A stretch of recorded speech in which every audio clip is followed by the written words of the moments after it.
이 세상 사람들이 예수님을 잘 믿지 못하는 경우들이 너무 많이 있습니다. 그러나 한 가지만 딱 믿으면 나머지 모든 것은 다 믿어질 수 있습니다. 그것은 그분이 하나님의 아들이신 성자이시다. 그것만 믿으면 하나도 믿지 못할 것이 없게 되어집니다. 그리고 근본적인 것은 그분이 하나님의 아들이시다라고 하는 것을 믿으면 나머지 모든 문제는 다 해결이 되어집니다. 여기 부차적으로 사람들이 흔히 잘 못 믿는 문제가 있는데요. 그것이 어떻게 동정녀가 남자하고 관계함이 없이 사람을 낳을 수 있느냐라고 하는 것입니다. 이 사실은 천사가 마리아에게 처음 앞으로 그런 일이 있을 것이다 라고 얘기해 준 상황 속에서 마리아도 믿지 못하던 일이었습니다. 그러므로 이것은 사람이 만들어낸 일이 아닙니다. 마리아가 그 당시에 요셉하고 정혼한 상태 가운데 있었습니다. 유대인들의 정혼은 우리의 약혼하고는 좀 성격이 다른데 정혼한 다음서부터는 그 여인은 누구누구의 부인이라고 불려집니다. 물론 동침하지는 아니하죠. 그리하여 성경에서 계속 나오는 표현이 정혼하고 동침하기 전에 그런 표현이 나타나는 것입니다. 그 상황 가운데에서 어느 날 천사 가브리엘이 마리아에게 나타났습니다. 그 장면을 우리는 흔히 수태예고라고 표현하기를 좋아합니다. 그리고 많은 사람들이 그것을 상상해서 그림으로 그렸죠. 상상해서 그린 그림들은 전부 다 머릿속에서 지워버려야 합니다. 그리고 누가복음에 나타나는 그 사태 자체에 집중해야 할 것입니다. 가브리엘이 어떤 형태로 나타났는지 우리는 알 길이 없습니다. 그러나 가브리엘의 그 이름이 남자의 이름을 가진 것을 생각해 봤을 때 남자의 형태로, 사람의 형태로 나타났다 하는 걸 생각할 수 있습니다. 대개 계시를 목적으로 하여 천사가 이 세상에 나타날 때는 그렇게 남자의 형태로 그 당시에 사람들이 흔히 입는 옷의 형태를 가지고 나타났던 것이 일반적이기 때문입니다. 소돔과 고모라에 두 천사가 나타났을 때도 남자의 모습을 하고서 그리고 그 당시 사람들이 입는 옷을 입고서 나타났습니다. 여기서 오해해서는 안 되죠. 아, 천사가 저렇게 생겼구나 이렇게 생각하면 안 됩니다. 천사는 워낙 영입니다. 제한된 영인 것이죠. 하나님은 무한하신 영이라면 천사는 제한된 영입니다. 따라서 천사는 몸을 가지지 않습니다. 그러나 하나님께서 구약시대나 신약 초기에 계시의 목적을 위해서 천사를 사람들에게 보내실 때 사람들이 알아볼 수 있도록 하기 위해서 몸을 가지고 이 세상에 오게 하신 적이 있습니다.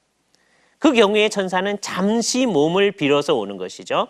그 천사가 다시 하늘로 갔을 때에는 몸을 가지지 아니하고 영으로서 존재하는 것입니다. 가브리엘은 영적인 존재이죠. 천사입니다. 그러나 마리아에게 나타났을 때 아마도 어떤 남자의 형태를 하고 나타났을 것입니다. 그리고서는 아주 이상한 인사말을 합니다. 은혜를 받은 자여 평안할지어다 주께서 너와 함께 하시도다. 이 세 말을 하는데 이 세 말 가운데 하나는 이상한 인사말은 아닙니다. 유대인들이 늘 하는 인사말이죠. 그게 평안할지어다 샬롬이라는 인사말이죠. 마치 우리가 만났을 때도 안녕 그리고 헤어질 때도 안녕 하듯이 유대인들은 만났을 때도 샬롬 헤어질 때도 샬롬이라고 인사를 합니다. 평안할지어다 라는 말이죠. 만났을 때는 그동안 평안하셨느냐라는 의미가 담겨 있을 것이고 마치 우리가 처음 만났을 때 안녕하세요 라고 했을 때 안녕의 의미가 그런 의미듯이 말입니다. 그리고 헤어질 때 샬롬이라고 말했을 때는 평강이 당신에게 있기를 원합니다 라는 뜻으로 얘기하는 것이겠죠.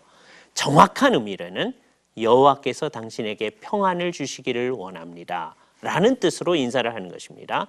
그러므로 평안할지어다 라는 인사는 늘 하는 인사말이기 때문에 낯선 인사말이 아니죠. 그러나 그 앞에 있는 말하고 뒤에 있는 말이 마리아를 긴장시키기에 아주 적절했습니다. 은혜를 받은 자여 라는 말이 앞부분에 있다니, 그리고 주께서 너와 함께 계시도다. 그래서 마리아가 어찌하여 이런 인사말을 하는가 라고 의아해할 때 천사가 얘기하기를 지극히 높으신 이의 능력이 너를 덮어서 내가 잉태하여 아들을 낳을 것이다. 아들을 낳으리니 이름을 예수라 하라 라고 말하는 것이었습니다. 이 말 앞에서 마리아는 그 사실을 믿지 못했습니다. 그래서 하는 말이 나는 사내를 알지 못합니다 라고 대답하죠. 그때 안다라는 말은 인지적으로 안다 그 말이 아닙니다. 왜냐하면 요셉이 누군지 압니다. 그분이 자기의 남편이라고 하는 걸 압니다. 물론 정혼하고 동거하기 전이지만 그 인식적으로는 알지만, 근데 그때 사용된 안다라는 말은 남자하고의 성적인 관계를 표현하는 말입니다. 그러므로 내가 사내를 알지 못하거든 이라는 말은 나는 남자하고 성적인 관계를 가진 적이 없습니다. 그러니 어떻게 내게 아들이 있겠습니까? 라고 질문하는 것입니다.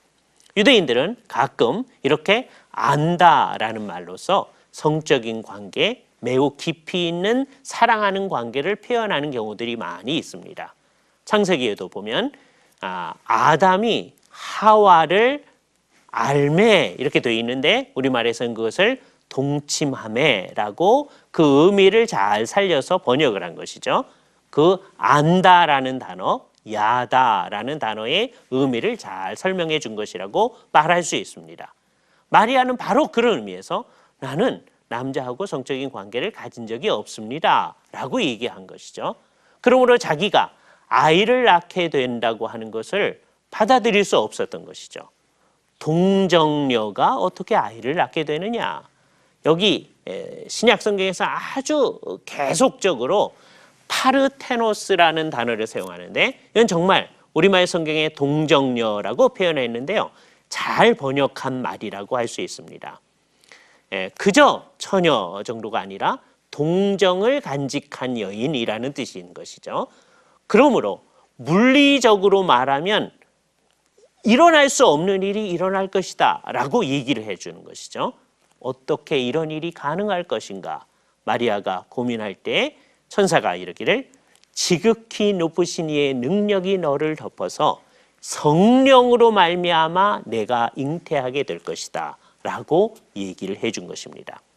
하나님께서 예수 그리스도를 인성을 가지고 이 세상에 오게 하시는 그 방법은 이렇게 성령님께서 마리아를 통하여서 동정녀에게서 낳게 하는 방식으로 취하신 것입니다. 이 일의 시작은 매우 초자연적이죠. 거기에는 인간 남자의 힘이 가해지지 않았습니다. 마리아도 자기 자신이 아이를 낳겠다는 의지를 전혀 발휘한 적이 없습니다. 그런데 하나님께서 그렇게 하신 것이죠. 그러나 나머지 과정은 매우 자연적입니다. 마리아는 수태되자마자 조금 뒤에 아이를 낳은 것도 아니고요.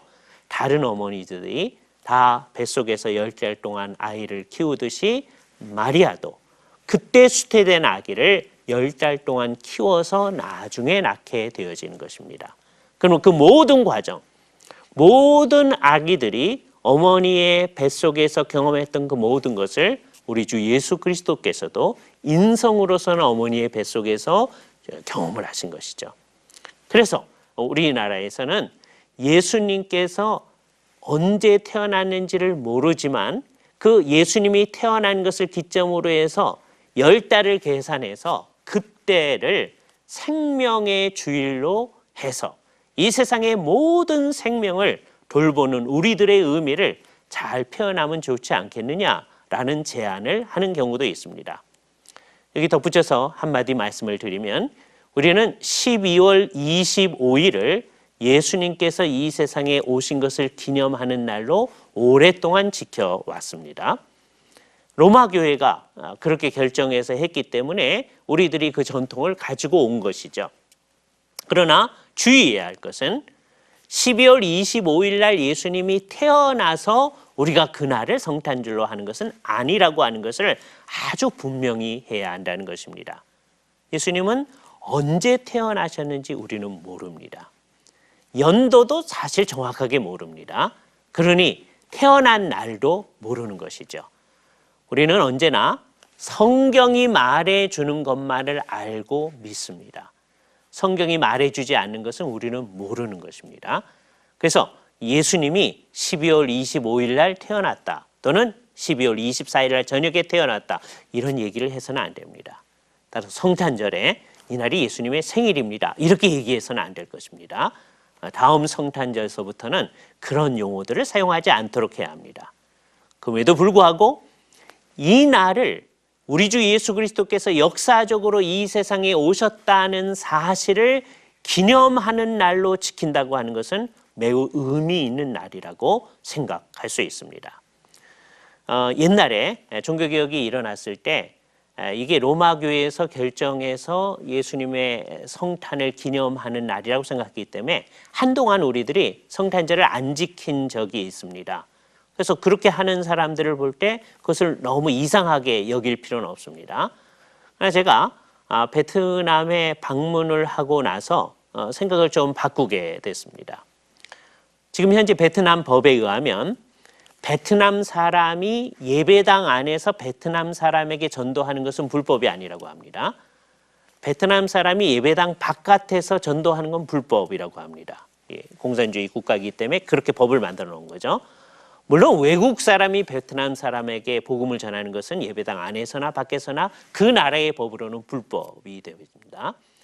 그래서 그 나라 법에 의하면 베트남 사람이 예배당 안에서 복음을 전하는 것은 합법적인 일이니까 성탄절 즈음에 베트남 교회는 여러 행사를 많이 하는 것을 볼 수 있습니다. 공연 준비를 잘하고 좋은 음악을 준비하고, 그래서 친구들을 많이 초청을 합니다. 그래서 공연을 보여준 다음에 목사님이 나가서 복음을 선언하는 것을 볼 수 있었습니다. 그리고 이 침례교회의 전통을 따라서 어떤 분들은 이 가운데서 이제 이 말씀을 듣고 예수 믿을 사람은 나오십시오, 그러면 또 나오시는 분들이 있어요. 그분들이 예수님을 영접하게 하고 예수를 믿는 사람으로 출발하게 하는 예를 봤습니다. 상당히 좋은 예이죠. 우리도 성탄절을 그런 시기로 잘 활용하는 것은 매우 좋을 것입니다. 그날 예수님이 태어나서가 아니라 예수님이 이 세상에 오셨다고 하는 것을 예전서부터 한 200년, 300년 전서부터 우리들이 그렇게 기념을 해온 거니까, 그리고 거의 모든 사람들이 이 날이 잘은 모르지만 그것과 연결되어 있다고 생각들을 많이 하기 때문에 그 시기에 예수님에 대해서 얘기하고 오늘 우리가 얘기하고 있는 동정녀 탄생에 대해서 가르쳐주고 이 일을 통하여서 하나님께서 구원을 일으키셨다고 하는 것을 사람들에게 전달하는 것은 의미 있는 일입니다.